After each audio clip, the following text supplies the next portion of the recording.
Alright, what's going on, everybody? Happy Sunday. In this video, we are looking at the Draftkings and Fanduel NFL Week 11 core plays. So, getting this video out pretty late, but just wanted to go ahead and still give you guys what I'm looking at for the main slates on both sites. So, let's get started. As always, if you enjoy the videos, appreciate it for the like button, subscribe if you haven't already. Check out the website if you want to join for today. Check out Twitter for updates. And let's get started. So, with the quarterback position, we have 11 games slate today. We have a couple of guys at the top end. You have 3 above 8K. Lamar Jackson has a Q tag next to his name, but looks like he'll probably play. Hopefully, he hasn't been as great this year for fantasy purposes as usual. So except for like the beginning of the season where he had a couple of 40-point games, but it's been a while since he's done that. So I would rather get to Josh Allen for 100 more against Cleveland. I would rather go down to Jalen Hurts against the Colts looking for a bounce back spot, but the guy that everybody's been on the last few weeks has been Justin Fields for good reason. He just continues to dominate on the ground, back-to-back 140-plus yard performances, just rushing. He's thrown for multiple touchdowns. 3 straight weeks, rushed for a touchdown. In 4 straight weeks, just been doing everything. Fortunately, that extra point cost them a chance to maybe force overtime last week. But ultimately, he's still a great fantasy option in a great matchup against the Falcons. His price tag is expensive though now, so you're going to need him to kind of not have a 40-point game to make value, but at least 25 to feel pretty good. I don't mind going for 1,000 less and going with like a Dak Prescott, who also gets a great matchup against Minnesota. It should be a high-scoring game. Their pass defense is dreadful. We saw CeeDee Lamb explode last week. I like him a lot again this week, especially going up against the 29th ranked pass defense, and the way Prescott's been throwing the ball recently. He's making some mistakes with his picks, 3 interceptions in the last 2 games, but it's a little bit of an easier spot going into Minnesota. Green Bay, they still have some good names on defense, even though they are struggling this year. So at 66, don't mind going with Prescott. Other picks at the quarterback position would be possibly going with Russell Wilson if you wanted to, just because he's so cheap and very easy to stack him with Cortland Sutton, just because without Jerry Jeudy and without Hamler, Sutton should benefit a lot, but still a little bit risky the way that he's played this year. Don't mind going down to like Daniel Jones. I mean, gives you some rushing upside as well, and definitely like kind of a boom or bust GPP sort of option. And then going below 55, you're potentially looking at like Stafford or like Heineke maybe against Houston, but I probably like Dak Prescott a lot. Fields, Hurts, and Allen would be the ones that I'm looking at the most, and maybe Mariota. Over at running backs here, top end, you have 3 above 8K. Barkley's 89. Another good week for him last week. It's another solid performance. He hasn't had over 30 points since the first week, and I haven't really played him at all, and it hasn't really killed me because like the weeks that he gets you 20 to 18 to like 26 even last week, you're probably going to find another running back or 2 that's going to outperform him and just be a better value. It is a good matchup against Detroit though, but I don't think I need to pay 89 for Barkley this week. Other picks could be Jonathan Taylor. Bounced back nicely last week. We saw the Eagles' rush defense give up a lot of yards once again. They did make some signings this week, bringing in Ndamukong Suh and bringing in Linval Joseph. So we'll see how many snaps those guys play and if they make an impact. But don't mind Taylor. Probably like Cook more just for some more safety, more security there. And guys in the 7K range, like Jacobs a bit. The Saints offense has just been in shambles recently. It's really impacted Alvin Kamara's kind of floor. So he's probably a GPP option. I don't know if you can kind of play him in cash. Just with, even though the Rams are losing this year, they're still a pretty good defense in general. They're just not really doing much offensively. But the first running back that I like is David Montgomery. He's only $6,100 going up against Atlanta. Khalil Herbert is on IR, so it's finally Montgomery's time to once again take over the backfield, have it all to himself for the most part. He's been a struggle for him this year. He's still getting the touches. It's just been splitting some time with Herbert, losing some touchdown opportunities that way. The matchup against Atlanta is a good one. They give up a lot of points. It should be hopefully a spot where he can punch his way into the end zone. So I know he's going to be popular this week, but there's not a ton of great running backs that I'm in love with, so I like him. And then another one could be looking at like Dameon Pierce going up against Washington. it's a good spot. He's gives you some opportunities to catch passes. He did lose a fumble last week, but he's still getting you, anywhere from like 18 to close to 30 touches a week. And he's really getting the ball when they're inside the 5 and really getting opportunities to punch it in that way. So 65 for a guy that gives you upside and gives you a pretty good floor with the touches that he gets. I think it's a pretty safe one. Wide receivers, there's a bunch to talk about. You have Justin Jefferson coming off of a crazy great game against Buffalo with that best catch of the year, one of the best catches ever. With the game on the line there on the 4th and 16. Devontae Adams is questionable. We'll see if he's expected to play, so that's a good sign because they're still down Waller, who's on IR, and they're down the receivers like Renfro that they put on IR. First guy I'm looking at is CeeDee Lamb to pair with Dak Prescott. Coming off of a 15-target game. Great matchup against the Vikings defense. Expect it, like I mentioned, to be kind of a higher scoring affair, and gives you a pretty safe floor. He hasn't dropped under 10 fantasy points, even with Cooper Rush making some starts in between here since week number 1. So with Prescott and without Amari Cooper this year, expect CeeDee Lamb to have some big performances going into the last few months of the year.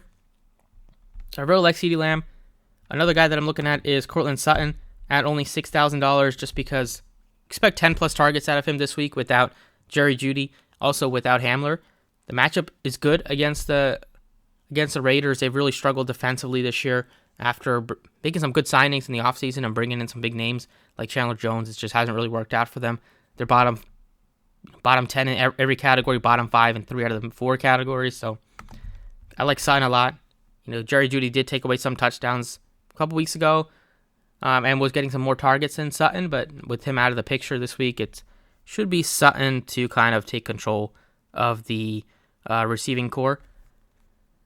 So those two receivers I am really fond of. Another one that I like is Terry McLaurin, who also gets a good matchup against the Houston defense. They're terrible against the rush, but they're still bad against the pass as well.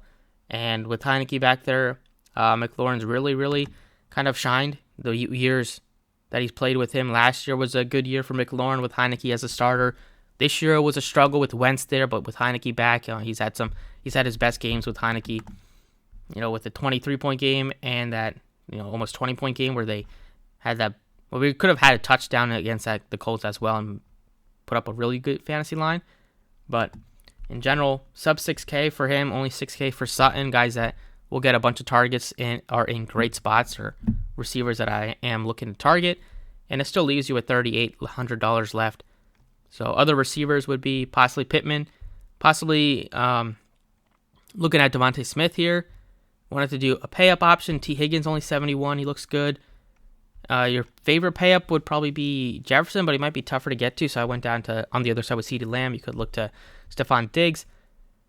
Guys that are cheap here, like Allen Robinson, I think could get overlooked today. I kind of like him just because no Cooper Kupp, and without Kupp, it's just a completely different world for Robinson and the other receivers on the Rams. You could kind of just expect Kupp to get 30%, maybe 35% of the target share, and those routes are just kind of standing there doing nothing. So now Robinson's going to have to be involved on basically every play. He's probably going to be the first read on most plays where it's usually going to be Cooper Kupp.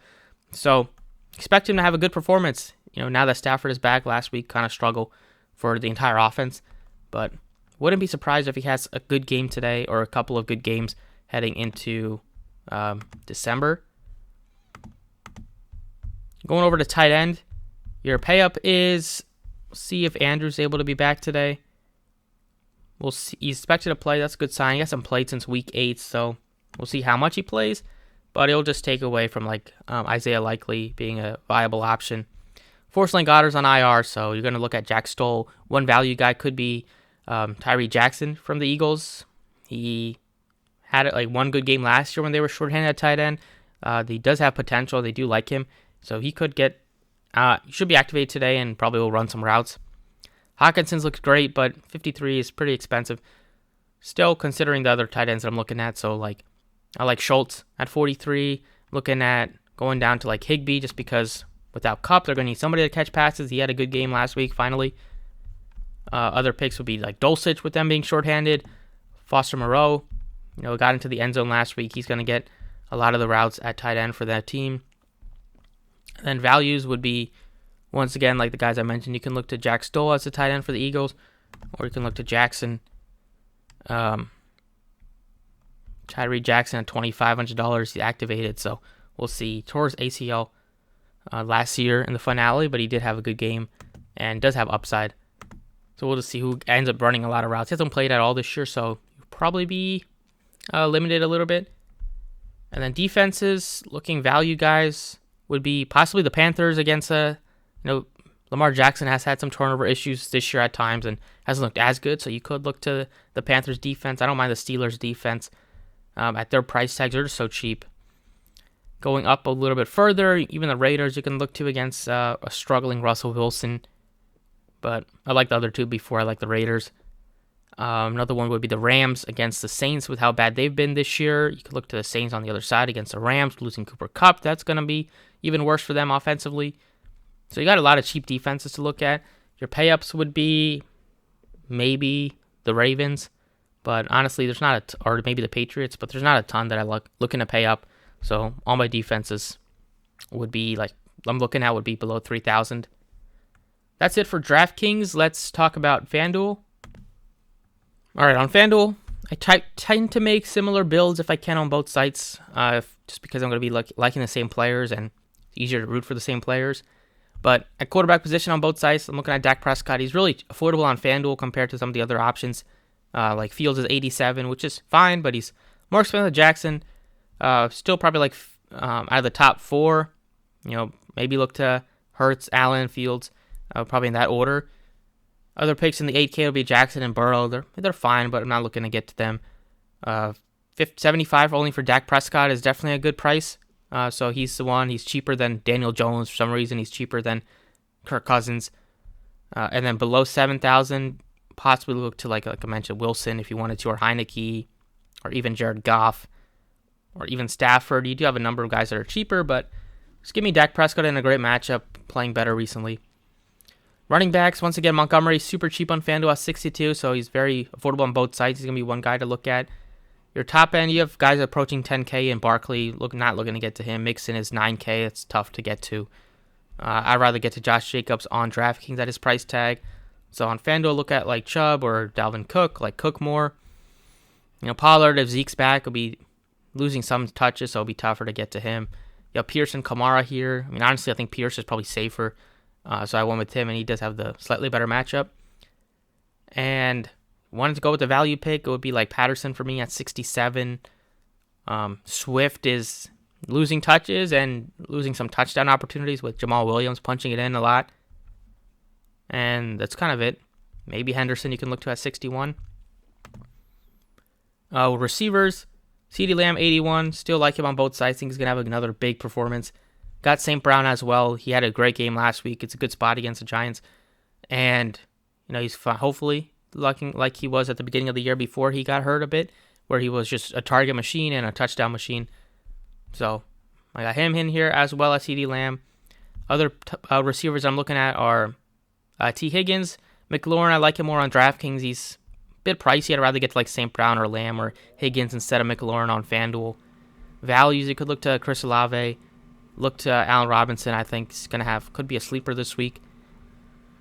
And then only 7,000 I put in Cortland Sutton because same things that I said on DraftKings, going to be getting a bunch of targets without Jerry Jeudy, no Hamler as well. It's a great spot against the Raiders. Wouldn't be surprised if he gets into the end zone.